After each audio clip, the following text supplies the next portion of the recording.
नमः सिद्धेभ्यः। ॐ नमः सिद्धेभ्यः। ॐ नमः सिद्धेभ्यः। ॐ शुद्धात्मने नमः। नमो अरिहन्ताणं नमो सिद्धाणं नमो आयर्याणं नमो वैशायाणं नमो लोये सौवसाहुणं। करि अभाव भव भाव सब सहज भाव निज पाय। जय पुनर्भव भावमय भये परम शिवराय। जिनेंद्र भगवान की वाणी के अनुसार हमारे पूर्वाचार्यों ने जो अनेक ग्रंथों की रचना की है, उसमें से कर्णान योग का एक महान ग्रंथ है। कौन सा? कर्मकांड। नेमिचंद सिद्धांत चक्रवर्ती ने कर्मकांड ग्रंथ की रचना की। गोमटसार उसका नाम है। गोमटसार में जीवकांड भी है और कर्मकांड भी है। तो ये कर्मकांड में भाव चुली का अधिकार है। उसके आधार से हम 5 भावों की चर्चा कर रहे हैं। कौन से 5 भाव देखे हमने? कोई कहेंगे? नए लोग कोई उत्तर कोई देंगे? कौन बताना चाहता है? पीछे आप कहेंगे भैया?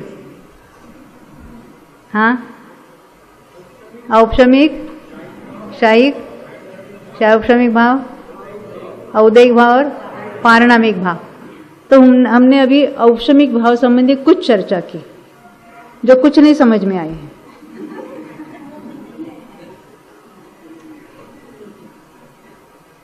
क्योंकि अनादि से पहली बार होता है ना, तो कुछ समझ में नहीं आता है, ऐसा लगता है। कुछ न कुछ वहां समझ में आ जाता है। जैसे हम वो मिट्टी का घड़ा लाते हैं बाजार से और उसमें पानी थोड़ा थोड़ा थोड़ा डालते हैं, तो सूखा का सूखा लगता है। 1 2 3 4, तो हमने 100 ड्रॉप्स डाले, बूंद डाले, कुछ नहीं दिखा। तो 101 नंबर का डाला तो थोड़ा सा गीला दिखा, है ना। तो हमारी बेटी हमको कहती, पहले 101 नंबर का डालना था ना। उसको पहला कहलाते, हम 101 नहीं कहलाते। तो पहले बूंदों ने कुछ काम किया कि नहीं किया? तो हम पहली बार सुनते हैं तो ऐसा लगता है हमें कुछ नहीं समझे। हमारे घर में बालक जन्मता है तो उसके दादा दादी, नाना नानी, माँ बाप सब कुछ न कुछ उसके साथ बातें करते रहते। तो कौन सी भाषा लेकर आया है, जन्म लिया उसने? कौन सी भाषा लेकर आया है? हाँ कुंतु भाई? नहीं, तो हम जिस भाषा में बोलते हैं उस भाषा को आत्मसात करता है। ऐसे होता है कि ये कोई महाराष्ट्रियन बच्चा है, गुजराती बच्चा है, तो गुजराती बच्चा गुजराती कैसे जान लेता है? और महाराष्ट्रियन बेटा वो बच्चा मराठी कैसे जान लेता है? कैसा जानता है मालूम है? क्या हुआ? हमें तो 2 बेटियां, एक रीना है हमारी, दूसरी मोना। तो हमने क्या सोचा, और एक बेटा गोद लेंगे। क्यों? लड़का चाहिए ना वंश चलाने के लिए। क्यों? आ बैल मुझे मार करने के लिए। तो हम गए, हमने सोचा, अभी ये बहुत पहले की बात है, पहले के ज़माने की, तो बच्ची हमारी छोटी थी। हमने चलो एक बेटा गोद ले लेंगे। तो हम गए अनाथालय में, गए वहाँ बहुत सारे बच्चे देखे। तो एक बच्चा हमें बहुत पसंद आया, एकदम शार्प दिख रहा था, एकदम ऐसे आंखें लुक लुक कर रही थी।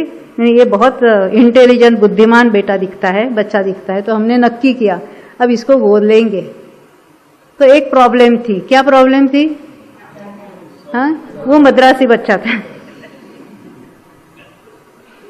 तो हमने क्या सोचा, पहले हम वो मद्रासी भाषा सीख जाएंगे और फिर आकर इस बच्चे को ले लेंगे, गोद ले लेंगे। तो हमने बराबर किया कि नहीं रक्षा बहन? हाँ, बच्चा तो 4-6 महीने का था, फिर भी हमने नक्की किया था इसी को गोद लेंगे, बहुत इंटेलिजेंट दिखता है ना। क्या हुआ? हंस रहे? क्या कह रहे? सच्ची बात। ये स्टोरी तो मैंने पूना शिविर में बताई थी, तब साल था 96 या 98 से कुछ होगा, तब की बात है। पूना में क्या हम हर 2 महीने में जाते थे और वहाँ 8-8 दिन का शिविर लेते थे और दिन में 8-8 घंटे चलता था। हमारी रीना भी एक क्लास लेती थी। हाँ, तो वो मैंने ये उदाहरण दिया था। तो रात को 10 बजे एक महिला आई, दरवाजा खटखटाया, मुझे एक प्रश्न है। लोग इतने तत्व के रसिक है कि रात को भी 10 साढ़े 10 बजे आकर प्रश्न पूछने लगे कि तत्व की बात है। चलो आओ आओ बैठिए। और वो तो बम्बई की बहुत एक समाज सेविका थी, पढ़ी लिखी, समाज में उसका बहुत वजन था। तो हमने बैठी, आइए, हमने उसका स्वागत किया। तो उसने बोला कि वो बच्चे का क्या हुआ।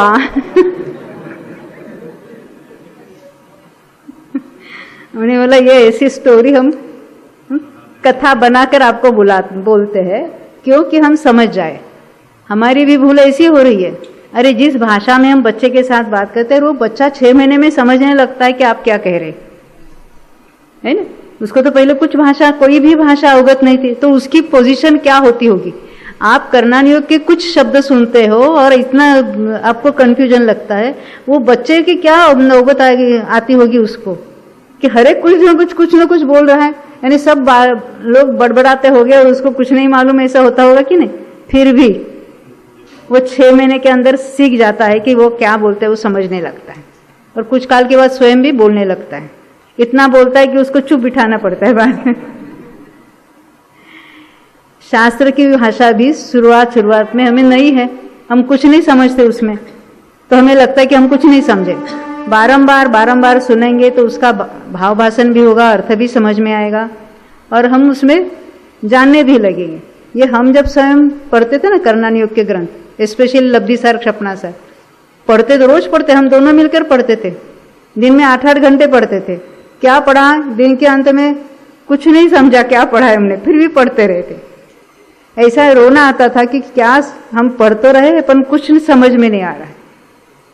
स्पर्धक क्या होता है, ये क्या होता है, अपसरण क्या होता है, बंधापसरण होता है क्या, ये कुछ नहीं समझते थे। कांडघात क्या होता है, फिर भी इतना नक्की किया कि हम पढ़ते चले जाएंगे। बार बार पढ़ा, फिर दूसरों को पढ़ाते समय और पढ़ा, फिर और लिखते समय और बहुत ज़्यादा उसमें बात हुई तो समझने लगे उसका अर्थ। तो जो बात हम बारंबार पढ़ते हैं, सीखते हैं, वो बात भी हम समझने लगते। हम तो मराठी मीडियम वाले कॉलेज में गए ना, तो सब अंग्रेजी में चलता था। पहले 2 महीने प्रोफेसर क्या कहते हैं वो तो सब यहाँ से चला जाता था ऊपर से, बाद में वो तो फिर समझने लगा। ऐसा होता है हर एक में। तो कभी भी मुझे कुछ नहीं समझता करके ये छोड़ नहीं देना। हाँ 5,000, अच्छा 5,000 मिलेगा ना, अंतिम दिन मिलेगा, अभी नहीं। हाँ, तो अभी हमने औपशमिक की बात देखी। उसमें क्या देखा, औपशम होता है ना, क्या होता है, कर्म उदय में आना रुक जाता है। कितने काल तक, अंतर्मुहूर्त तक। और वो किस पद्धति से होता है, तो कर्म में जो उदय रूप हर समय उदय हो रहा था उसमें कुछ गैप बन जाते, नीचे के निषेक तो निकल जाते उदय रूप होकर, और ऊपर जो पड़े वो सारे दबे रहते अंतर्मुहूर्त तक। ऐसी जब अवस्था होती है तो उसको कहेंगे उपशम। कर्म का उपशम हुआ, उस समय जीव को जो भाव हुआ उसको कहेंगे औपशमिक भाव। तो ऐसे औपशमिक भाव कौन से होते हैं, तो दर्शन मोहनी का उपशम होता है तब जीव में औपशमिक सम्यक तो पाया जाता है। अब जब चारित्र मोहनी का उपशम होता है तो जीव में कौन सा भाव पाया जाता है, औपशमिक चारित्र। तो औपशमिक 2 ही भाव है, कौन से, औपशमिक सम्यक्त्व और औपशमिक चारित्र। तो क्या औपशमिक सम्यक्त्व और औपशमिक चारित्र एक साथ हो सकता है कि नहीं सकता, है मेरा प्रश्न है।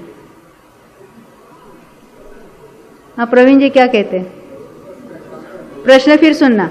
औपशमिक सम्यक्त्व और औपशमिक चारित्र एक साथ हो सकता है या नहीं हो सकता, हाँ नहीं हो, हाँ श्रेणी चढ़ने वाले। तो दूसरा प्रश्न है, जब हम औपशमिक सम्यक्त्व और औपशमिक चारित्र एक साथ कह रहे हैं तो वो औपशमिक सम्यक्त्व प्रथमोपशम वाला होगा कि द्वितीयोपशम वाला होगा, हाँ द्वितीयोपशम वाला। ख्याल में आई बात।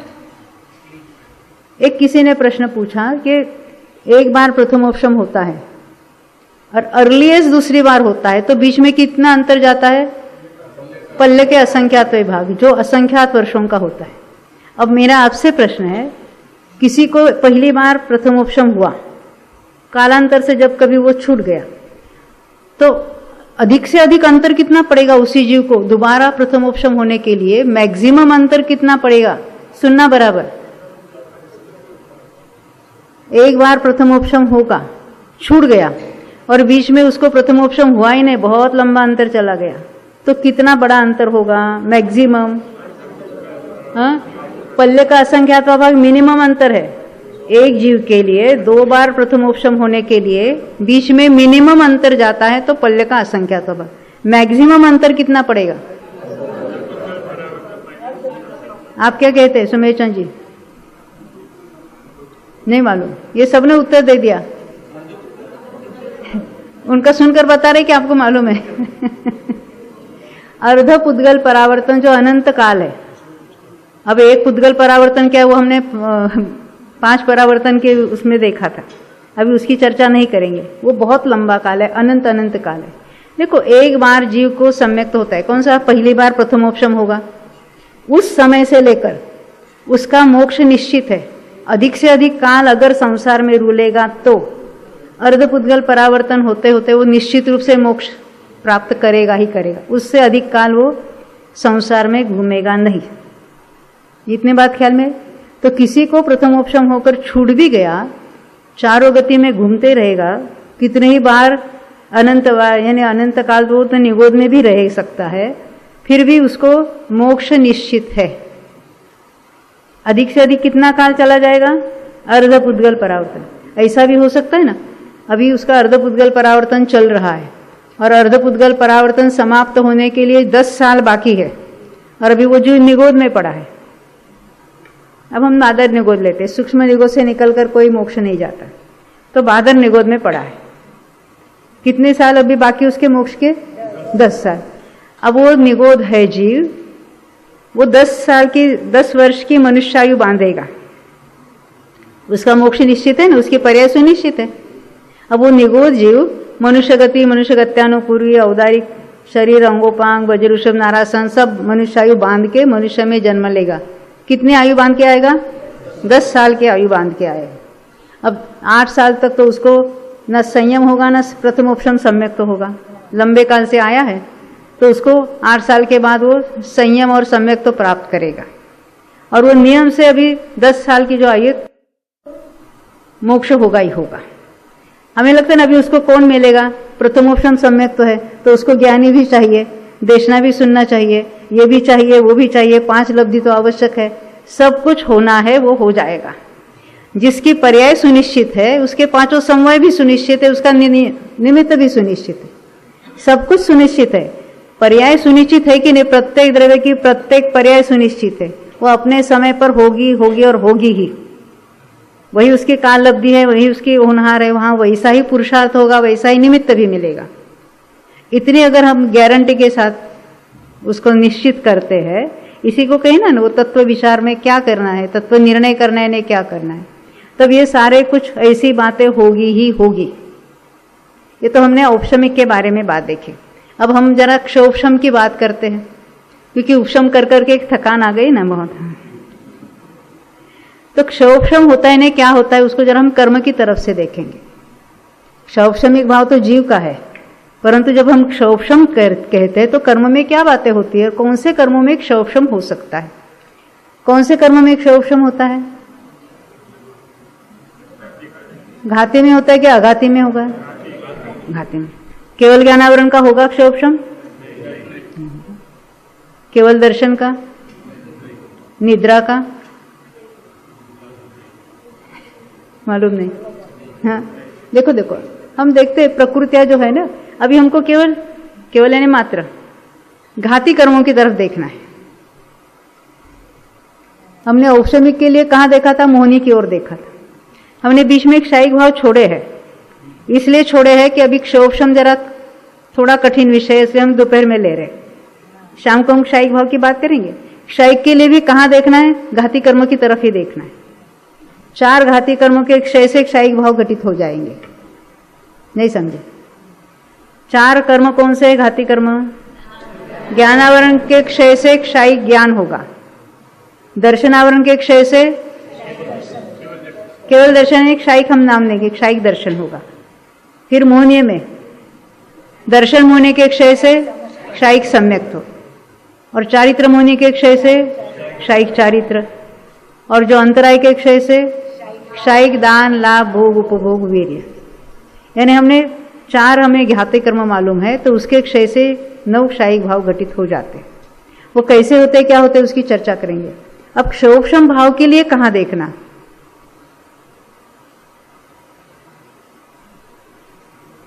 अब कोई हाँ हने में कौन से कर्मों की बात करेंगे हम? हाँ घाती कर्मों के, पर सभी घाती कर्मों में नहीं लेना है। देखो क्या है, जैसे हम ज्ञानावरण की बात करेंगे। ज्ञानावरण कितने प्रकार के मालूम है आपको? 5 नाम बताएंगे हेतल? मति ज्ञानावरण, श्रुत ज्ञानावरण, अवधि ज्ञानावरण, मन परे ज्ञानावरण, केवल ज्ञानावरण। अभी क्या है, ये जो प्रकृति है ना, प्रत्येक जो ज्ञानावरण है, दर्शनावरण है, मोहनी अंतरा है, ये प्रकृतियां हैं। उसमें कुछ प्रकृतियां सर्वघाती है। अब ये जरा बराबर ध्यान लगाकर सुनना, यहां हम प्रकृति की बात कर रहे हैं। कुछ प्रकृतियां सर्वघाती है। प्रकृति को सर्वघाती कह रहे हैं। वो क्या करती है? अपने प्रतिपक्ष का पूरा घात करती है। ज्ञानावरण प्रकृति कर्म को प्रकृति कहते हैं, उसका स्वभाव है, उसको प्रकृति कहते हैं। तो ज्ञानावरण कर्म जो है उसका प्रतिपक्षी कौन है? कौन सा गुण है? ज्ञान गुण। तो ज्ञानावरण का जो फल जो होगा कहां देखना है? ज्ञान गुण की तरफ। तो ज्ञानावरण 5 प्रकार के हैं। कौन कौन से अभी हमने गिनाए थे? तो ये प्रकृति जो है वो ज्ञानावरण की प्रकृति है, पर उसमें कुछ प्रकृतियां सर्वघाती है और कुछ है देशघाती है। सुनना, प्रकृति 2 प्रकार की होती है। सर्वघाती घाती कर्म में लगेगा, सर्वघाती और देशघाती। अब ज्ञानावरण की 5 प्रकृतियां है, तो उसमें सर्वघाती कौन सी है? केवल ज्ञानावरण सर्वघाती है और बाकी 4 है वो देशघाती। अब दर्शनावरण की कितनी है टोटल? 9। उसमें मालूम है सर्वघाती कौन सी है? कोई बताएगा? लक्ष्मी बेन? हाँ, ध्यान वृद्धि, निद्रा निद्रा, प्रचला प्रचला, निद्रा प्रचला, ये 5 प्रकार की निद्रा और केवल दर्शनावरण, ये 6 प्रकृतियां वो सर्वघाती है, अपने प्रतिपक्ष का पूरा घात करती है। तो स्त्यान वृद्धि किसका घात करती है?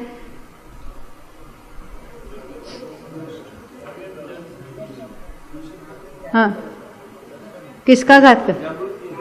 हाँ, उसका प्रतिपक्षी कौन है? तो दर्शन का घात करती है, यानी दर्शनोपयोग रहित हो जाएगा जीव। प्रतिपक्षी कौन है? निद्रा का प्रतिपक्षी कौन है? जागृत अवस्था का घात करती है, वो दर्शन का घात नहीं कर सकते। अचक्षु दर्शन तो अनादि से चल रहा है, 12वें गुणस्थान के अंत तक चलेगा। जागृत अवस्था का घात करती है। बहुत से लोग विद्वान भी कहते दर्शन का घात करती है। दर्शन का नहीं घात कर सकता कोई। ज्ञान और दर्शन स्वभाव है, उसका घात नहीं होगा कभी भी। हाँ, आपके क्या निद्रा को दर्शन के साथ क्यों लिया? क्योंकि भगवान के ज्ञान में वैसा आया, उन्होंने बताया। हाँ हाँ, वो जागृत अवस्था जो है, जागृत अवस्था में जो चल रहा है कार्य, वैसा वहां नहीं हो रहा है। निद्रा में जानना दर्शन का कार्य चल रहा है कि नहीं चल रहा है, ज्ञान दर्शन उपयोग है, वो निद्रा में होगा। अभी वो किसका घात करते? तो जागृत अवस्था का घात करते थे। तो हमें यह प्रकृतियां देखनी है।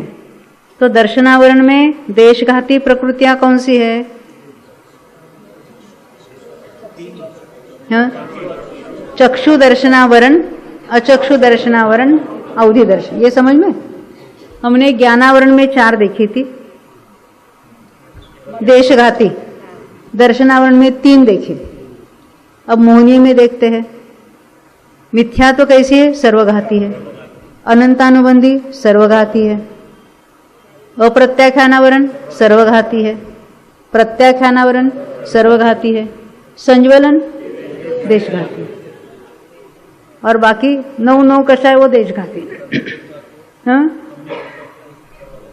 वो सम्यक प्रकृति कैसी है? देश वो बाद में तैयार हुई है, इसलिए हमने उसका नाम नहीं लिया। पर सम्यक मिथ्यात्व और मिथ्यात्व सर्वघाती है। हम प्रकृतियों की लिस्ट देख रहे हैं।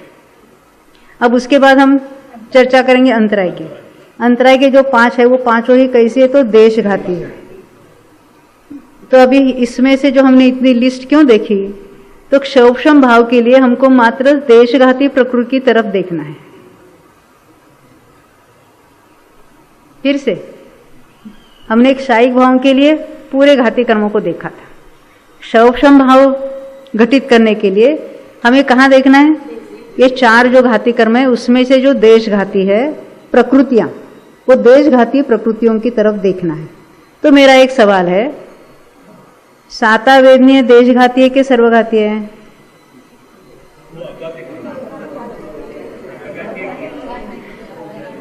वो अघाती है। अभी आप शार्प हो गए, क्योंकि ये प्रश्न में बहुत बार पूछ चुकी हूं। सर्वघाती और देशघाती ये घाती कर्मों के भेद है। अघाती में ऐसा सर्वघाती, वो घाती है ही नहीं है, अघाती है। तो अभी हमने जो देशघाती प्रकृति देखी, अब और एक बात सुन लो, जो सर्वघाती प्रकृतियां हैं, अब हर एक प्रकृति में अनुभाग उसका जो होता है वो किस में हम नापते हैं, तो उसको कहेंगे वर्ग, वर्गणा और स्पर्धक। अभी थोड़े से तो नाम आपको सुनने पड़ेंगे। कर्म के जो परमाणु है, एक एक परमाणु को वर्ग कहते हैं, और प्रत्येक परमाणु में अपनी अपनी फलदान शक्ति होती है। हर एक की अपनी, ज्ञानावरण की अपनी, दर्शनावरण की अपनी, हर एक की अपनी अपनी फलदान शक्ति, जिसको हम अनुभाग कहेंगे। तो ये अनुभाग जो है उसको बताने वाले जो टर्म है उसको कहेंगे, एक कर्म परमाणु को वर्ग कहा। क्यों? उसमें अपनी अपनी फल देने की शक्ति नहीं, उसमें अपना अपना जो अनुभाग है वो है। तो अनुभाग युक्त जो परमाणु है, कर्म के परमाणु, उसको हमने वर्ग कहा। जिनमें जिनमें समान अनुभाग है, होता तो अनंतों में, हम समझाने के लिए कहेंगे 100 है, 100 डिग्री कहेंगे, किसी में 101 है, किसी में 102 है। तो 100 वाले जितने परमाणु है, उन परमाणुओं को हम एक साथ लिखेंगे, उसका नाम क्या है? वर्गणा। समान अविभाग वाले, प्रच्छेद वाले जो परमाणु, कर्म परमाणु है, उनको हम एक लाइन में लिखेंगे, एक लाइन में बताएंगे, उसको कहेंगे वर्गणा। 100 वाली एक वर्गणा हुई। 100 वाले जो है, 101 वाले उसको कहेंगे दूसरी वर्गणा, 102 वाले तीसरी वर्गणा, 104 वाले चौथी वर्गणा। मान लेते हैं इसे 110 तक है। तो उसके बाद क्या होगा? अभी बीच में कोई वर्गणा नहीं होगी, डायरेक्ट 200 से शुरुआत होगी। तो ये हमने जो 100 से 110 तक देखे थे, उसको क्या कहेंगे? स्पर्धक। और दूसरा स्पर्धक कहां से देंगे? ये 200 से 210 तक। तीसरा स्पर्धक 300 से 300। ये समझाने के लिए मैंने बहुत छोटी फिगर लेके समझाई। तो इसको कहेंगे स्पर्धक। तो हम ये वर्ग वर्गणा को भूलेंगे, केवल हम स्पर्धक कहेंगे। स्पर्धक किसको बता रहे? अनुभाग को बता रहे। तो अभी अपनी बात चल रही थी, पहले हमने सर्वघाती प्रकृतियां देखी थी। तो प्रत्येक प्रकृति में स्पर्धक है कि नहीं है? हर एक में है। ज्ञानावरण में, दर्शनावरण में, मौनी, सब में, सभी 8 कर्मों में अपने अपने स्पर्धक होते हैं। अब ये सर्वघाती प्रकृति के स्पर्धक कैसे है? तो सर्वघाती है। सुनो, प्रकृति कैसी है? सर्वघाती। और उसके स्पर्धक कैसे है? वो भी सर्वघाती है। अब मेरा प्रश्न है, प्रकृति तो देशघाती है, तो उसमें स्पर्धक कैसे होंगे? उसमें दोनों होते हैं। वो सम्यक प्रकृति को भूल जाओ, क्योंकि वो बाद में तैयार हुई। वो प्रकृति भी देशघाती, उसके स्पर्धक भी देशघाती है। उसकी चर्चा हम बाद में करेंगे। अन्यथा जो जो प्रकृतियां हमने गिनाई है, उसमें क्या पोजीशन है? प्रकृति कैसी है? देशघाती। और स्पर्धक कैसे है? सर्वघाती भी है और देशघाती भी। जहां सर्वघाती देशघाती ऐसे 2 प्रकार के स्पर्धक होंगे, वहीं पर क्षोभशम भाव घटित होगा। प्रकृति देशघाती है, पर देशघाती प्रकृति में स्पर्धक दोनों ही पाए जाते। जब बांधे थे तभी भी सर्वघाती देशघाती थे, जब सत्ता में पड़े हैं तभी भी सर्वघाती देशघाती है। अब उदय में आते तो क्या होता है? तो हर एक अलग अलग प्रकृति लेकर हमको देखना है। हम मति ज्ञानावरण की बात देखते हैं। मति ज्ञानावरण कैसी प्रकृति है? सर्वघाती है कि देशघाती है? देशघाती। उसमें स्पर्धक कैसे हो गए? सर्वघाती भी हो गए और देशघाती भी हो गए। तो मेरा एक प्रश्न है, अगर मति ज्ञानावरण के सर्वघाती स्पर्धकों का उदय हो जावे तो क्या होगा? जीव मति ज्ञान से रहित हो जाएगा, जड़ हो जाएगा। तो ऐसे कौन से जीव है, कौन से पर्याय से जीव है कि जिनके मति ज्ञानावरण के सर्वघाती का उदय चल रहा है? आप बताएंगे? कोई एकेंद्रिय है कि निगोध है कि द्विइंद्रिय है, कौन है? क्या कहते हैं आप? ऐसा कोई भी जीव नहीं है। उसका अर्थ क्या है? मति ज्ञानावरण जब बनती है उसमें सर्वघाती स्पर्धक और देशघाती स्पर्धक दोनों बनते हैं। सत्ता में सबके है, उसमें भी दोनों प्रकार के स्पर्धक पड़े हैं। उदय में आते हैं, क्या होता है? वो सर्वघाती कहाँ चले जाते हैं? एक समय, कौन सा? उदय के समय में वो सर्वघाती वो देशघाती रूप टर्न होकर उदय में आते हैं और हमारा मति शुद्ध ज्ञान चलता रहता है। वो निगोद वाला जीव भी क्यों न हो, उसका ज्ञान का इतना अल्प उघाड़ है, फिर भी वो ज्ञान से रहित कोई भी जीव नहीं होगा। पर्याय में उतना अंश तो प्रकट रहेगा ही रहेगा। प्रकृति कैसी है? वो देशघाती प्रकृति है, पर स्पर्धक कैसे है? सर्वघाती और देशघाती। क्या हो रहा है उदय के समय से? क्या हो रहा है उदय के समय में? वो जो सर्वघाती है वो देशघाती रूप होकर उदय में आ रहे। सर्वघाती जो परमाणु थे ना, वो परमाणु का उदय होगा कि नहीं होगा? जिसको प्रदेश उदय कहेंगे, परमाणु का उदय तो होगा। अपने रूप से होगा क्या? नहीं, देशघाती रूप टर्न होकर उदय में आएगा। उसको कहेंगे उदय का अभाव। अपने स्वरूप से सर्वघाती रूप से उदय नहीं होना, उसको कहेंगे उदयाभावी क्षय। उदय तो हो रहा है पर अपने रूप से नहीं हो रहा, इसको कहेंगे उदय का अभाव। परंतु परमाणु तो खिल रहे, यानी अपने रूप से उदय का अभाव है, परंतु परमाणु खिल रहे। किस रूप से? अन्य रूप से, देशघाती होकर खिल रहे। तो क्षोभशम की परिभाषा जो है, कर्मों में जो क्षोभशम होता है उसकी परिभाषा का पहला वाक्य क्या है? वर्तमानकालीन सर्वघाती स्पर्धकों का उदयाभावी क्षय। ये समझ में आती है बात? अभी आपके हाथ में पुस्तकें नहीं, वो पंचलब्धि पुस्तक में तो सारा समझाया है। क्या कहा मैंने? वर्तमानकालीन, यानी प्रत्येक निषेक में सर्वघाती स्पर्धक पड़े हैं। वर्तमान एक समय में क्या हो रहा है? वो सर्वघाती स्पर्धकों का उदयाभावी क्षय। अपने रूप से सर्वघाती रूप से उदय नहीं होना, उसको कहेंगे उदयाभावी। परंतु क्षय तो हो रहा है, यानी वो खिल रहे हैं, तो उदयाभावी क्षय। दूसरा तीसरा निषेक ऊपर जितने सत्ता में पड़े हैं वो अपने रूप से है, अपने रूप से नहीं सर्वघाती रूप से पड़े हैं। तो क्या कहेंगे? भविष्यकालीन उन्हीं यानी सर्वघाती स्पर्धकों का सद अवस्था रूप उपशम। कैसा उपशम है? अपने जगह बने हैं, वो उदीर्ण होकर जल्दी उदय में नहीं आवे, सर्वघाती रूप से उदय में नहीं आएंगे, उसको कहेंगे ये उदय सद अवस्था रूप उपशम। और तीसरा उदय किसका होगा? वर्तमानकालीन देशघाती स्पर्धकों का उदय। ऐसी जहां कर्मों की तीन रूप अवस्था होती है उसको कहेंगे कर्मों का क्षोभशम। फिर से सुनना, मति ज्ञानावरण देशघाती प्रकृति है, उसमें सर्वघाती स्पर्धक भी है और देशघाती स्पर्धक। यहां तक समझ में आई? कभी मैं प्रकृति कह रही हूं, कभी स्पर्धक कह रही हूं, ये आपको गौर करना है। प्रकृति देशघाती होने पर भी उसमें स्पर्धक दोनों प्रकार के, बंधे थे तब भी, सत्ता में है तब भी। परंतु मति ज्ञानावरण का जब उदय आता है तो सर्वघाती रूप से किसी भी जीव को उसका उदय नहीं है। तो सर्वघाती का क्या होता है? वो परमाणु देशघाती रूप होकर उदय में आते हैं। यहां तक समझ में आए? तो हमारा मति ज्ञान भी चलता रहता है। मति ज्ञानावरण का जो क्षोभशम होता है इसको कहेंगे क्षोभशम। ज्ञानावरण का क्षोभशम हो रहा है और ये जो ज्ञान का उघाड़ है उसको कहेंगे क्षोभशम ज्ञान। हम उस क्षोभशम ज्ञान नहीं थे, हमारा ज्ञान का उघाड़, उसका क्या कहते हैं? जितना ज्ञान उघाड़ रूप है उसको कहेंगे एक क्षोभशम ज्ञान है। और केवल ज्ञानी को कैसा ज्ञान है? क्षायिक ज्ञान है। तो हमने ज्ञानावरण की कौन कौन सी प्रकृतियां देखी थी जो देशघाती है? पीछे कोई बताएंगे? हाँ बोलो बेटा। ज्ञानावरण 5 है, उसमें से देशघाती प्रकृतियां कौन कौन सी है? नीलेश भाई के पीछे। हाँ मति ज्ञानावरण, शुद्ध ज्ञानावरण, अवधि ज्ञानावरण, मनपरे ज्ञानावरण। अब मति ज्ञानावरण की, शुद्ध ज्ञानावरण की बात की हमने। अवधि ज्ञानावरण कैसी प्रकृति है? देशघाती है। उसमें स्पर्धक कैसे है? सर्वघाती भी है, देशघाती भी। आपका अवधि ज्ञान है?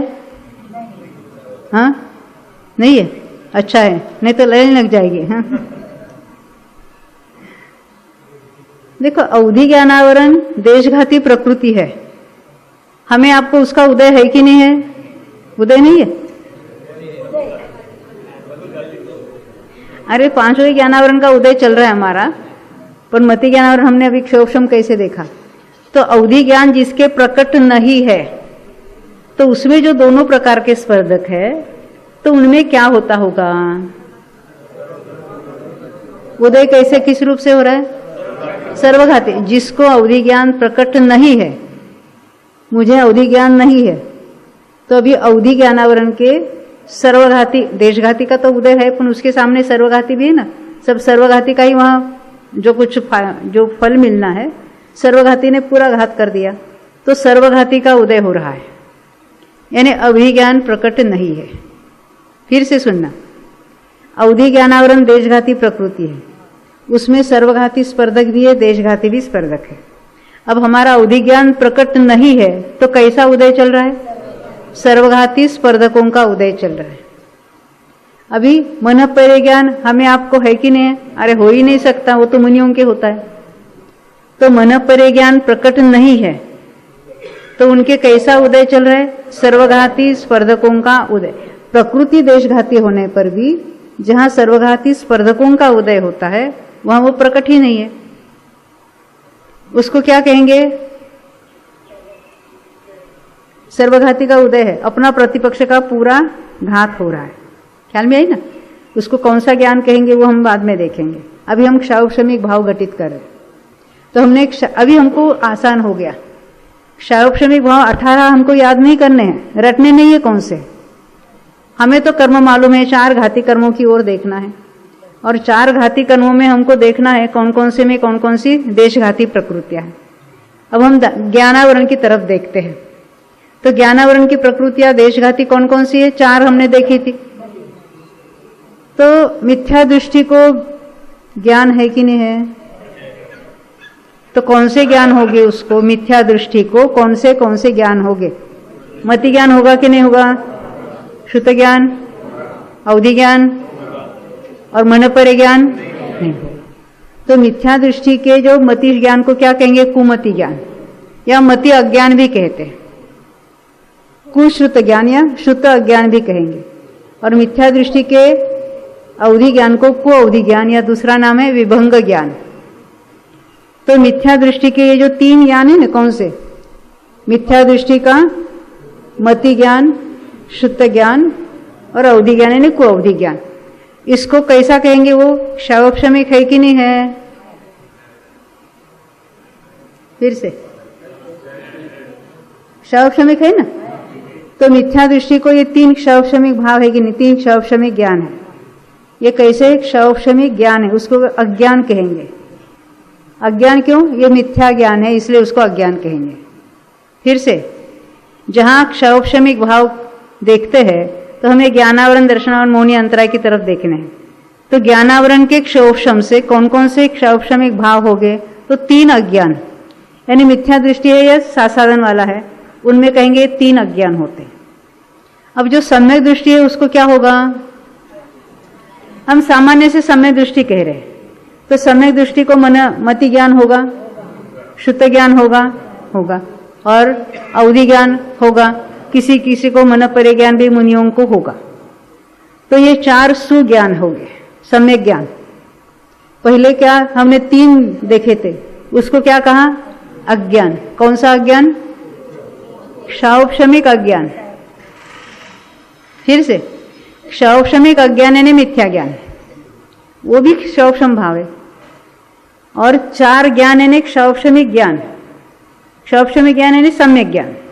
तो ज्ञानावरण में 7 भाव तो यहीं पर घटित हो गए। कौन से 7 भाव? 3 अज्ञान, वो अज्ञान को कहेंगे क्षौक्षमिक अज्ञान। और 4 ज्ञान यानी सम्यक दृष्टि के जो है 4 ज्ञान, सम्यक ज्ञान, उसको कहेंगे 4 ज्ञान। यानी क्षौक्षमिक कितने 18 है, उसमें से ज्ञानावरण के बारे में हमने देखे थे 4 देशघाती प्रकृतियां है, उसमें मिथ्या दृष्टि को जो ज्ञान है उसको कहेंगे क्षौक्षमिक अज्ञान। क्या कह रहे? आगे चलकर हम औदैहिक अज्ञान भी देखने वाले हैं, अभी हम इसको क्षौक्षमिक अज्ञान कह रहे हैं। ये शब्द सुनना, जब हम औदैहिक भाव देखेंगे तो इसकी क्लैरिटी और हो जाएगी। ये बारंबार हम आपको बताएंगे और उसके बारे में कोई प्रश्न है तो आप पूछना जरूर। तो ज्ञानावरण में हमने कौन से क्षौक्षमिक भाव देखे, सतीश भाई आप बताएंगे? आपके पीछे ज्ञानावरण कर्म है 5 है और उसमें देशघाती 4 प्रकृतियां हैं। तो मिथ्या दृष्टि को कौन से हो गए? 3 अज्ञान, जिसको मिथ्या ज्ञान कहेंगे। और सम्यक दृष्टि में 4 ज्ञान, यानी 3 अज्ञान और 4 ज्ञान, ये हो गए ना। क्षौक्षमिक में से हमने 7 भाव देखे। अब दर्शनावरण में कौन से होते हैं? कौन कौन से दर्शन कौन कौन से है? जो चक्षु दर्शन, अचक्षु दर्शन, अवधि दर्शन, ये कैसे है? ये क्षौक्षमिक भाव। तो हमने 7 वो देखे, ये 3, 10 तो यहीं पर समाप्त हो गए। अब अंतराय के 5 है, वो 5 में 5 लगा लो तो 5 15 तो यहीं याद हो गए हमारे। एक मोहनीय रह गया, तो मोहनीय में हमको क्षौक्षमिक भाव देखना है। तो देखो मोहनी की प्रकृति कौन सी है? वो मिथ्यात्व। तो मिथ्यात्व का उदय तो औदैहिक में चला जाएगा, अपन हम जब सम्यक तो होता है तो मिथ्यात्व में से और 2 प्रकृतियां तैयार हुई। मिथ्यात्व तो सर्वघाती है, सम्यक मिथ्यात्व भी सर्वघाती, यानी अपने प्रतिपक्ष सम्यक्त्व का पूरा घात करती। पर सम्यक प्रकृति ऐसी प्रकृति है कि देशघाती है, उसमें स्पर्धक भी देशघाती है, क्योंकि वो बाद में तैयार हुई ना, बंधने से नहीं हुई थी। सम्यक प्रकृति बनती नहीं है, सम्यक तो होने पर बाद में तैयार हुई, इसलिए वो प्रकृति भी देशघाती है, स्पर्धक भी देशघाती है। तो जब हम दर्शन मुनि का क्षौक्षम होता है ना, क्या होता? तो दर्शन मुनि के 3 है, उसमें सर्वघाती कौन सी है? मिथ्यात्व और सम्यक मिथ्यात्व सर्वघाती है, और सम्यक प्रकृति देशघाती है। जब क्षौक्षम सम्यक तो चलता है तो क्या होता है? इनका क्षौक्षम होता है, यानी क्या होता है? सर्वघाती जो है ना, उनका क्या होता है? उदयाभावी क्षय।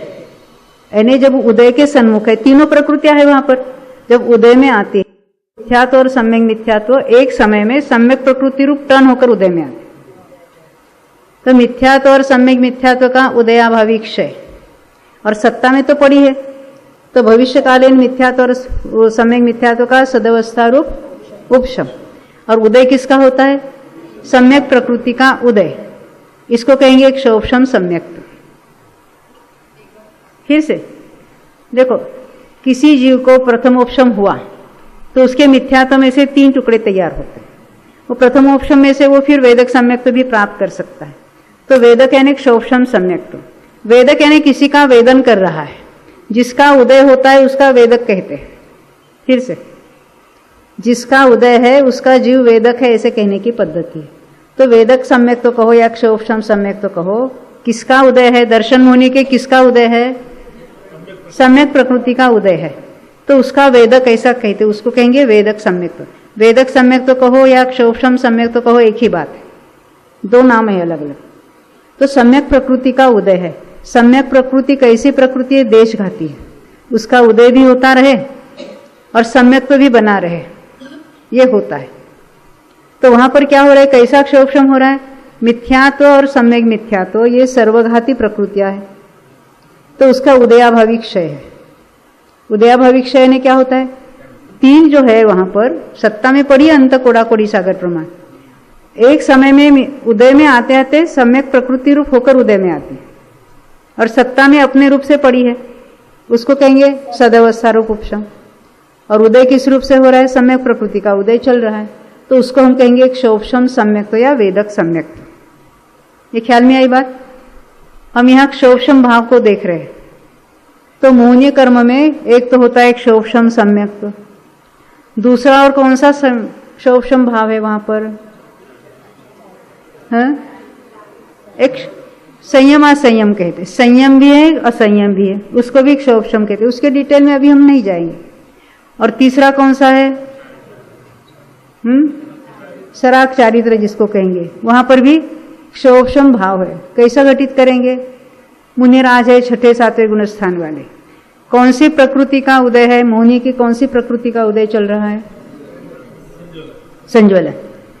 तो मेरा प्रश्न है, संज्वलन सर्वघाती प्रकृति है कि देशघाती है? क्योंकि हमने अनंतानुबंधी और प्रत्याख्यान सर्वघाती प्रकृति देखी थी, और ये कैसी है? देशघाती प्रकृति। तो देशघाती प्रकृति के स्पर्धक कौन से हो गए? दोनों हो गए। तो सर्वघाती का उदय होगा तो क्या होगा? पूरा घात होगा, संयम नहीं होगा। हमारे आपके संज्वलन का उदय है कि नहीं है? कैसा उदय है? सर्वघाती का। चौथे गुणस्थान वाले के सर्वघाती का, पांचवें गुणस्थान वाले के सर्वघाती का, और छठे सातवें वाले के देशघाती। तो वहां संज्वलन का एक क्षोभशम घटित हो रहा है कि संज्वलन के अन्य तो उदय रूप नहीं है प्रकृतियां। संज्वलन प्रकृति एक ही उदय रूप है, और उसमें दो प्रकार के स्पर्धक हैं। कौन से? सर्वघाती भी हैं, देशघाती भी है। तो जो मुनिराज है छठे सातवें गुणस्थानवर्ती है, उनके संज्वलन के सर्वघाती स्पर्धकों का उदयाभावी क्षय, वो देशघाती टर्न होकर उदय में आ रहे। अकेला संज्वलन है वहां पर। मिथ्या दृष्टि को भी संज्वलन का उदय है, उसके चारों कषाय चोकड़ी का उदय है, पर वहां सर्वघाती का उदय चल रहा है। और मिथ्या दृष्टि का संज्वलन अनंतानुबंधी जैसा कार्य कर रहा है। नहीं समझे? मिथ्या दृष्टि को चारों कषाय चोकड़ी, जो क्रोध करता है मिथ्या दृष्टि, उसके कौन सा क्रोध चल रहा है? अनंतानुबंधी वाला है कि अप्रत्याख्यान वाला है? चारों वाला है। तो उसका संज्वलन क्या कार्य कर रहा है? अरे वो भी सर्वघात कर रहा है, वो भी सम्यक तो नहीं होने रहा। कौन? संज्वलन। किसका? मिथ्या दृष्टि का। चौथे गुणस्थान वाले अप्रत्याख्यान का कार्य, अनुमात्र भी वो वहां अनुव्रत वगैरह नहीं होने देते। तो वहां का जैसा अप्रत्याख्यान का कार्य चल रहा है, वैसा ही प्रत्याख्यान और संज्वलन वैसा ही कार्य कर रहे हैं। पांचवें गुणस्थान वाला, उसका भी वो प्रत्याख्यान और संज्वलन दोनों ही वहां कार्य कर रहे हैं। और जहां छठे सातवें में मात्र संज्वलन का उदय है अकेले, तो वो देशघाती प्रकृति है, और उसके सर्वघाती का उदयाभावी क्षय। परमाणु तो खिर है, किस रूप से? देशघाती होकर उदय में आ रहे हैं। तो फल कैसा मिलेगा? देशघाती, यानी उसके संज्वलन का उदय भी हो रहा है और उनका संयम भी चल रहा है। ख्याल में आई ना? इसको कहेंगे तीन कषाय चोकड़ी का अनुदय है। अभाव यानी अनुदय है, और उदय किसका है? संज्वलन का है। पर कैसा उदय है? देशघाती रूप से उदय में आ रहा है। तो उनके संज्वलन में जो सर्वघाती पड़े हैं, वो सत्ता में है कि नहीं है? है। उसको क्या कहेंगे? सदवस्थारूप उपशम। वो भविष्य में पड़े हैं, वर्तमान में उदय में आते आते देशघाती रूप होकर उदय में आएंगे। एक क्षोभशम की जरा अटपटी परिभाषा है, वो समझना। एक बार पकड़ लो, उसको समझ लो तो बिल्कुल आसान हो जाएगा। सारे क्षोभशम भाव भी समझ में आ जाएंगे, और कहाँ कैसे क्या वस्तु व्यवस्था होती है, कर्मों में कैसी ये सहज बनती है। जीव को क्या उसमें करना है? अब निगोद में भी वो उसका मति ज्ञान चल रहा है, शुद्ध ज्ञान चल रहा है, तो कर्मों में जाके क्षोभशम करना पड़ता होगा। क्या करना पड़ता है? कहीं कुछ नहीं होता, ये हमारे ज्ञान का विषय है, और वो हम आगम के द्वारा उसको निश्चित कर सकते। हमें वो कोई ऐसा वहां देखने से कुछ नहीं पता चलने वाला है। तो ये अभी हमने क्षोभशम क्या होता है उसकी बात देखी। तो एक तो हमने क्षोभशम भाव में क्या क्या देखा था? ज्ञानावरण में कौन से देखे थे, याद है? ज्ञानावरण में हाँ 3 अज्ञान देखे थे। अज्ञान ने वहां मिथ्या ज्ञान को अज्ञान कहा, इसको क्षोभशम अज्ञान ने मिथ्या ज्ञान, और 4 ज्ञान कहेंगे जो समय दृष्टि के होते। 3 अज्ञान और 4 ज्ञान, ये ज्ञानावरण में देखा। दर्शनावरण में कितने दर्शन देखे? 3 दर्शन। कौन से 3? चक्षु दर्शन, अचक्षु दर्शन, औरी दर्शन। 3 और ये 3 हो गए, पहले 7 हो गए। फिर मोहनी में देखना है। दर्शन मोहनी में क्षोभशम सम्यक्त्व, और यहाँ संयमा संयम 5वें गुणस्थान वर्ती वाले को, और मुनिराजों के होता है वो सराग चारित्र जिसको कहेंगे संज्वलन में हम घटित करते। ये मोहनी के 3 हो गए ना, वह क्षोभशम सम्यक्त्व, संयमा संयम, और उसका नाम है सराग चारित्र। ये बात ख्याल में आई। और अंतराय के कितने हैं? 5। वो तो आसान है। एक क्षोभशम, उसको नाम दे दो। क्षोभशम दान, क्षोभशमी को दान, लाभ, भोग, उपभोग और वीर्य, वो जो नाम है अंतराय जो कर्म है ना, उसके क्षोभशम से ये जीव के भाव हो रहे। जीव के भाव स्वयं से हो रहे, कर्म के कारण नहीं। कर्म के कारण उसका नाम है। नाम पड़ा कर्म की तरफ से, निमित्त की तरफ से नाम पड़ा है।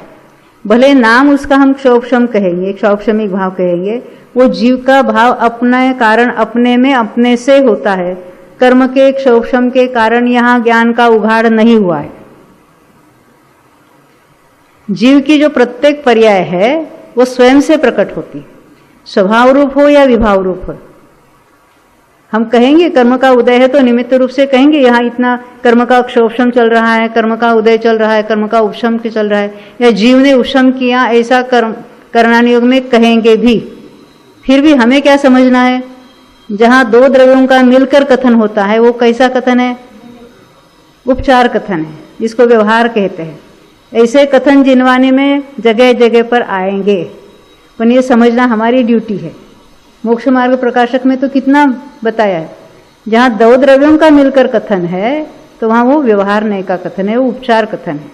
क्योंकि कोई भी एक द्रव्य दूसरे द्रव्य का कार्य कर ही नहीं सकता, उसमें निमित्त नैमित्तिक संबंध हो सकता है। वो क्या बताता है? निमित्त ने कार्य किया ऐसा बताता है? नहीं है। निमित्त ही उसको कहते जो परद्रव्य में कुछ नहीं करता। लोगों को क्या लगता है, हम निमित्त तो है ना हम निमित्त तो है ना, उसका अर्थ क्या है? किसी किसी न किसी फॉर्म में अपने को कर्ता मानता है। इतना सब शिविर अच्छा हुआ, हम निमित्त तो थे कि नहीं थे? हमने अरेंजमेंट तो की कि नहीं अच्छी? हमने व्यवस्था तो अच्छी रखी कि नहीं रखी? यानी वो अपना कर्ता बुद्धि, परद्रव्य का मैं आज गुरुदेव के प्रवचन में आया था, जो एक भी द्रव्य का अपने को कर्ता मानता है वो पूरे अनंत यानी पूरे विश्व का कर्तापना उसमें है। बात आई थी यहाँ, पूरे विश्व का कर्तापना है। क्यों? अभिप्राय में एक द्रव्य का कर्ता मानता है, वो सभी पूरे अनंत द्रव्यों का कर्ता अपने को मानता है। देखो, ये तो हम क्षोभशम भाव यहाँ घटित कर रहे थे। तो क्षोभशम भाव कौन बताएगा? ज्ञानावरण के क्षोभशम से क्या होता है? कोई नए चेहरे उत्तर देने वाले?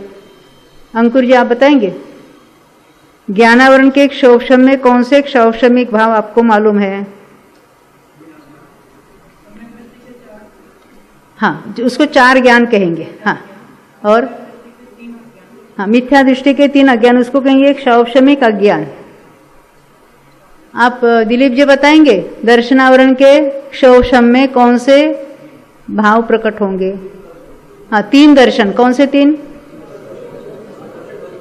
हाँ, चक्षु दर्शन, अचक्षु दर्शन और अवधि दर्शन। तो ज्ञानावरण के 7 और दर्शनावरण के 3, कितने हुए? 10 तो यहीं पर हो गए। अब मोहनी में कौन बताएंगे? लीना बेन आप बताएंगे मोहनी के क्षोभशम में कौन कौन से भाव देखे हमने? हाँ, क्षोभशम सम्यक तो, और संयमा संयम और सराग चारित्र, ये 3 हो गए। अब अंतराय के क्षोभशम में क्या होता है? अरविंद भाई बताएंगे आप? उसको क्षोभशम नाम लगा लो। क्षोभशम दान, लाभ, भोग, उपभोग, वीर, ये 5 को क्या नाम है मालूम है आपको? 5 लब्धि भी कहते हैं।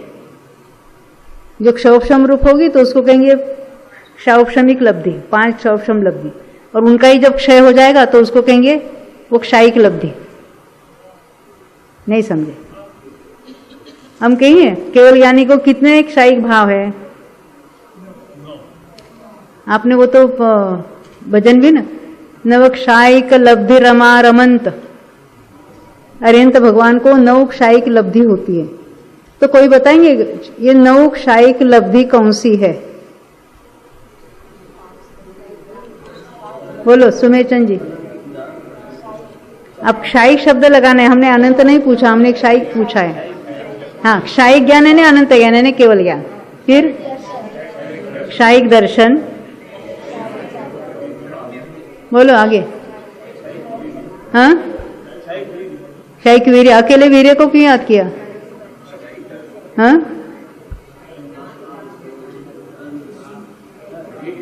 नीलेश भाई आप बताएंगे? क्षायिक ज्ञान, क्षायिक दर्शन, हाँ, उसके पहले क्या होगा? क्षायिक सम्यक तो पहले होगा कि नहीं होगा? क्षायिक सम्यक तो दर्शन मोहनीय को लो, चारित्र मोहनीय को लो, तो क्षायिक सम्यक तो क्षायिक चारित्र, और ये 5 क्षायिक दान, क्षायिक लाभ, क्षायिक भोग, क्षायिक उपभोग और वीर्य। इसको कहिए नव लब्धि। किसके होती है मालूम है? अरिहंत सिद्धों को। हाँ, अरिहंतों को प्रकट होती है, वो तो सिद्धों में भी कायम रहती है, तो इसको कहेंगे नव क्षायिक लब्धि। तो एक क्षायिक भाव के लिए भी हमको घाती कर्मों की तरफ देखना है, और क्षायोपशमिक भावों के लिए किसकी तरफ देखा था? घाती कर्मों में जो देशघाती प्रकृतियां है उनकी तरफ देखकर हमने ये नक्की किए थे। हाँ, देश संयम में संयम है और असंयम भी है, तो उसको वो क्षायोपशमिक भाव में घटित करते हैं। कैसा घटित करेंगे? क्योंकि जो प्रत्याख्यानावरण है ना, तो उसको देशघातीकरण होता है उनमें 5वें गुणस्थान में, उसमें सर्वघाती देशघाती हो जाते हैं, तो उसमें वो क्षोभक्षम भाव घटित हो जाता है। उसके तो अप्रत्याख्यानावरण है, तो सब सर्वघाती है। तो चौथे गुणस्थान वाले को क्षोभक्षम सम्यक तो है, पर वो असंयम है ना, संयम असंयम नहीं है, असंयम है, क्योंकि अप्रत्याख्यानावरण का उदय है, तो अप्रत्याख्यानावरण के उदय में उसके अनुमात्र भी कुछ व्रतादि नहीं होते हैं, तो उसका पूरा घात है। प्रत्याख्यानावरण है, वहां तो जिसको कहेंगे अनुव्रत होते हैं कि नहीं उसके उदय में। हाँ, उसके सर्वघाती की सोचा छोड़ो, उसके उदय में अनुव्रत हो रहे, वो प्रत्याख्यानावरण के उदय में अनुव्रत नहीं हो रहे थे, पर प्रत्याख्यानावरण के उदय वो अनुव्रत को नहीं रोकता है, सकल संयम नहीं होने देता, पर अनुव्रत तो होते हैं। अनुव्रत में केवल बाह्य व्रत को नहीं लेना है, उतनी अंतरंग स्थिरता लेना है। प्रत्याख्यानावरण का उदय है, परंतु अप्रत्याख्यानावरण का उदय नहीं रहा, पर कुछ संयम है कुछ असंयम है, उसको क्षोभक्षमिक भाव में घटित करते हैं। वहां देशघाती सर्वघाती ऐसा नहीं लेना है, क्योंकि प्रत्याख्यानावरण का उदय है और संज्वलन का भी सर्वघाती का उदय है, परंतु प्रत्याख्यानावरण का उदय सकल संयम का घात करता है, परंतु देश संयम का घात नहीं कर सकता। इस तरह से उसको लेना है।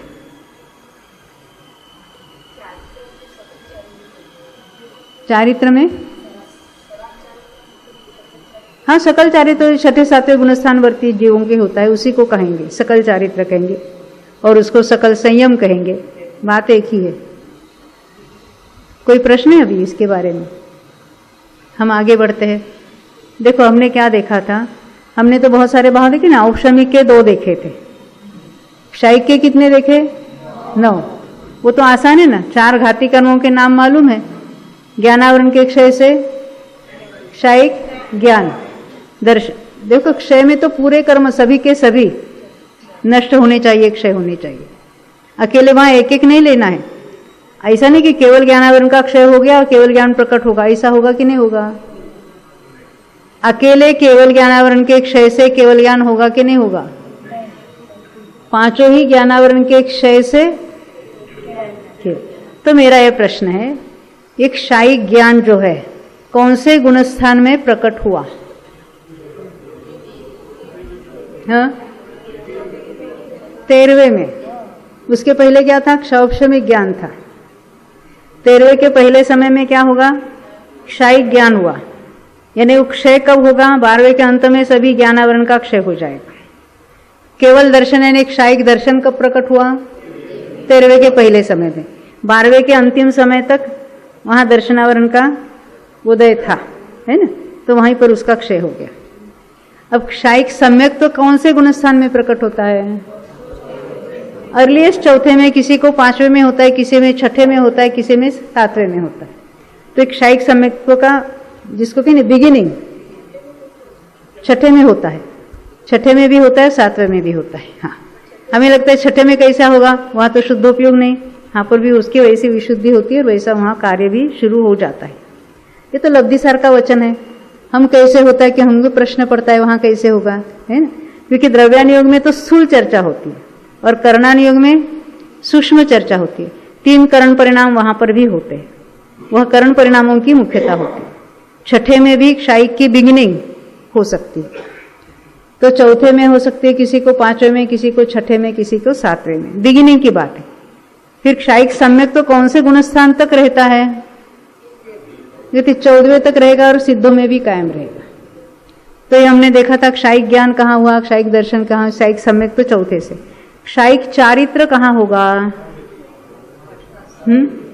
पूर्णतः क्षय जो होगा तो कहाँ पर होगा, मोहिनी का पूरा क्षय कब होता है,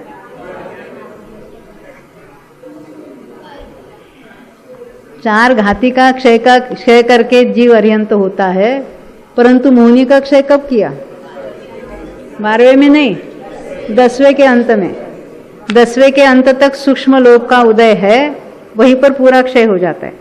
देखो संज्वलन का क्षय होने का प्रोसेस जो है, तो क्या होता है, सारे क्रोध के परमाणु मान रूप हो जाते हैं, मान के परमाणु माया रूप होते हैं, माया पहले में पहले प्रत्याख्यान और अप्रत्याख्यान है ना, वो सारे संज्वलन रूप हो जाते हैं। अन्य रूप होकर नष्ट होना वही है क्षय का कार्य। ये पूरा क्षय कैसा होता है, पूरा लब्धिसार का जो क्षय श्रेणी का वर्णन आता है ना, अत्यंत जिसको कहीं ना इंटरेस्टिंग विषय, क्योंकि इतने परमाणु जाते कैसे हैं, कहाँ जाते हैं, क्योंकि जो जो बंधा है परमाणु उदय आए बिना कभी भी नष्ट नहीं होगा। ऐसे अंतर पड़ा है, अंदर में वो लीन हो जाएगा, कोई पर अंतरंग में अंतर्धान पावेगा, ऐसा कुछ नहीं होता, इवेपोरेट हो जाएगा, ऐसा नहीं होता है।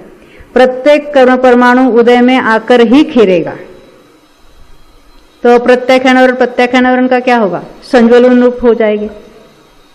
क्रोध है वो संज्वलन क्रोध मान रूप हो जाएंगे, मान है वो माया रूप हो जाएंगे, माया है वो लोभ रूप हो जाएंगे, लोभ है वो बादर लोभ से सूक्ष्म लोभ हो जाएगा, और 10वें तक उसका उदय भी चलता रहेगा, निर्जरा भी चलता रहेगा। 10वें के अंत तक सारे ही लोभ रूप से उदय में आकर नष्ट हो जाएंगे। वो उसमें बहुत सारे प्रोसेसेस हो जाते हैं, अपना वो विषय नहीं है, परंतु 10वें के अंत तक मोहनीय है, वहीं पर उसका क्षय हो जाता है। 12वें में आया तो महामोहनीय नहीं रहा, पहले मोहनीय का एक का नाश हो जाएगा, क्षय हो जाएगा, और बाद में वो 3 घाती कर्म कौन से, ज्ञानावरण, दर्शनावरण और अंतराय, वो 12वें के अंत तक उदय है, वहां पर उसका क्षय हो जाएगा। तो वो क्षायिक भाव वहां पर प्रकट हो गए। ख्याल में आई बात? क्या है, थोड़े से काल में हमको बहुत ज्यादा खाना खिलाते हैं ना, तो अपचन जैसा लगता है। क्या करें, क्योंकि शिविर ही हमने 5 दिन का रखा है, क्योंकि थोड़े से काल में हमको मैक्सिमम मैटर आपको, ये तो हम आपको एक बार सुना रहे हैं, आपको धीरे धीरे उसको बाद में फिर दोबारा सुनना है। हाँ, एक साथ लगता है ना कि बहुत अपचन हो गया, पर अभी क्या है, सुनना तो है ना, क्योंकि शॉर्ट कोर्स करना है हमको, नहीं तो इतना सब मैटर सीखने के लिए महीना भर यहाँ रुकने के लिए समय किसके पास है। हाँ, तो ये अभी हो गया अपना समय भी। तो हमने एक क्षौक्षमिक भाव देखे, क्षायिक भी कहाँ किसका क्षय होता है, अंतराय का क्षय कहाँ होता है, अभी हमने देखा ना 3 घाती कर्मों का क्षय कहाँ होता है, 12वें के अंत तक उदय है, वहीं पर उसका क्षय हो जाता है, और जीव को 13वें गुणस्थान में ये 9 के 9 क्षायिक भाव पाए जाते हैं। हाँ, अभी कोई प्रश्न है, नहीं तो हम यही रुकेंगे, फिर शाम को मिलेंगे फिर दोबारा। हाँ, 11वें गुणस्थान से आप कहेंगे 10वें में मोहनीय का अभाव होता है, और आप यहाँ 11वें में से क्या होता है। देखो, जब हम मोहनीय का अभाव या क्षय कहते हैं, वो क्षपक श्रेणी की बात है। 11वें में क्या किया था उसने, उपशम किया था, सारे परमाणु सत्ता में है, उदय में नहीं आ रहे, उपशमित हो गए। तो उपशम श्रेणी में ये सारे जो कर्म है वो उपशमित होते होते वहां किसी का भी उदय नहीं रहता है, इसलिए उसको कहेंगे सारे उपशमित हो गए। ख्याल में आई ना बात? तो अभी हम एक क्षोभशम की बात देखिए, उसको थोड़ी रिवीजन शाम को करेंगे, और बाकी जो अन्य जो भाव है उसकी भी चर्चा करेंगे। आपके कोई प्रश्न है तो लिखित रूप से यहाँ लिखना। मेरे पास कोई प्रश्न आया है, वो मैं शाम को उसकी चर्चा करूंगी। बोलो 2400 भगवान जय।